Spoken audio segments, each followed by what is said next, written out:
ছন্দ দুভরি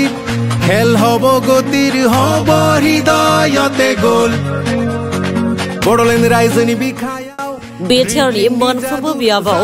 बड'लेण्ड सीएम काप जोलुर बादायलायनाया बीसीडीसी थाखोआव सोलिगासिनो हाजु हलु आमी बड'लेण्ड सीएम कापलाय आमार बड'लेण्ड सीएम काप जोलुर बादायलायनाया बिटिआरनि मोन 40 बियाबनि गासै 420 बीसीडीसीआव जोलुर बादायलायनाया सोलिबाय थानाय बायदिनो दिनै बिटिआरनि 30 नं गरेस्वर बियाबनि बेन्दोंआव थानाय बालाबारि बीसीडीसीआवबो सानैनि हाबाफारि लानानै जोलुर बादायलायनाया जानानै थाङो जोंनि गोग्गानाय जोंनि बड'लेण्ड रायजोनि मुं लाखिगोन मख'नो गोनांदि दिनैनि बे जोबथा जोलुर बादायलायनायाव बालाबारि जोलुर हानजा आरो औगुरि जोलुर हानजानि गेजेराव नारा-नाथायै जानानै थाङो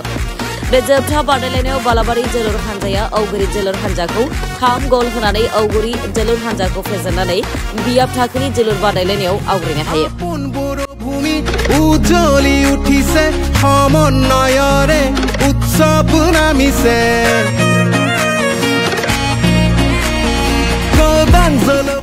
दिनै खुंफुं जानाय बीसीडीसी थाखोनि बड'लेण्ड सीएम काप जोलुर बादायलायनायखौ बालाबारि बीसीडीसीनि मासिगिरि फरेन नार्जारि बिथांनि दैदेननायाव मोजाङै मोजां जानानै थाङो दिनै खुंफुं जानाय बड'लेण्ड सीएम काप जोलुर बादायलायनायाव आलासि महरै बाहागो लायो गरेस्वर ब्लक इउपिपिएलनि आफादगिरि देबजित ब्रह्म बिथांजों लोगोसे गरेस्वर ब्लक टिसिएलसिसिनि मासिगिरि रमेन बर' तामुलपुर जिल्ला लाइमोन इउपिपिएलनि नेहाथारि खदानन्द बर' गरेस्वर ब्लक इउपिपिएलनि गाहाय नेहाथारि उत्पल दैमारि गरेस्वर ब्लक इउपिपिएलनि नेहाथारि कामिनिकान्त बसुमतारी बिजय बर' आरो बालाबारि बीसीडीसीनि सोद्रोमा बालाबारि प्राइमारि इउपिपिएलनि मावथि बिथांमोननि नुजाथिनायाव मोजाङै मोजां जानानै थाङो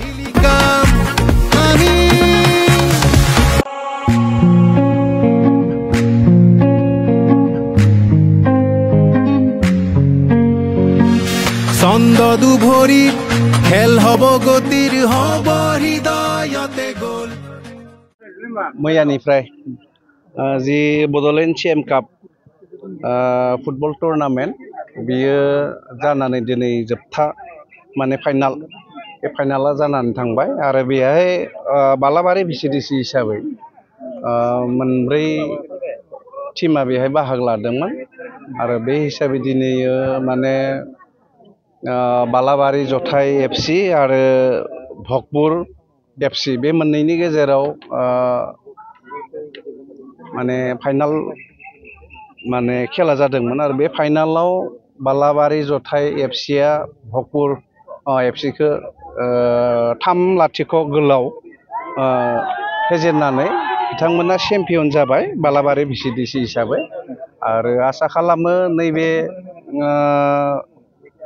बालाबारि जथाय एफसीआ जोंना फैबाय थानाय जि माने समष्टि लेभेलाव बे समष्टि लेभेलाव बिथांमोना बाहागो लानायनि लामाया क्लियार जाबाय आरो मानगोनां प्रमद बर' बिथांनि दैदेननायाव बड'लेण्ड सीएम फुटबल टुर्नामेन्ट बियो सारा जोंनि बिटिआरआव मोनफ्रोमबो बीसीडीसीआव जानो थांगासिनो दङ आरो सोरबा बे बीसीडीसीआव बे माने खेलाया जोबनानै थांदों आरो गाबोन बीसीडीसी लेभेलनि खेलाफ्रा जोबगोन आरो बेनि उनावनो माने समष्टि लेभेलाव बियो सानब्रै सानबानि गेजेराव सोलिगोन आरो बे समष्टि लेभेला जोबनायनि उनाव जोंहा जिल्ला पर्यायनि जिल्लायाव बियो गेलेहैगोन आरो जिल्लायाव जोबखांनायनि उनाव बियो काउन्सिल लेभेलाव जोंनि बिटिसि काउन्सिल लेभेलाव बियो फाइनाल मोनसे खेला गेलेहैगोन आसा खालामदों जोङो जोंनि गरेस्वर समष्टिनिफ्राय बेहाय माने जोबथा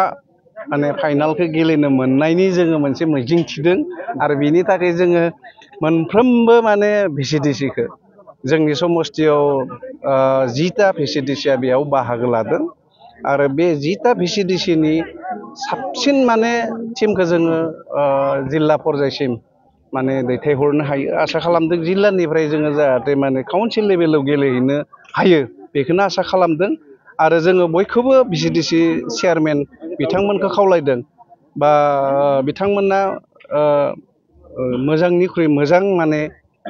खेलाखौ जोङो गेलेहोनो हायो जाहाथे गरेस्वर समष्टिनिफ्राय माने जोबनाय खेलाखौ जों गेलेनो हायो बेनि थाखाय बिथांमोनखौ खावलायदों आरो बिथांमोना बे हिसाबैनो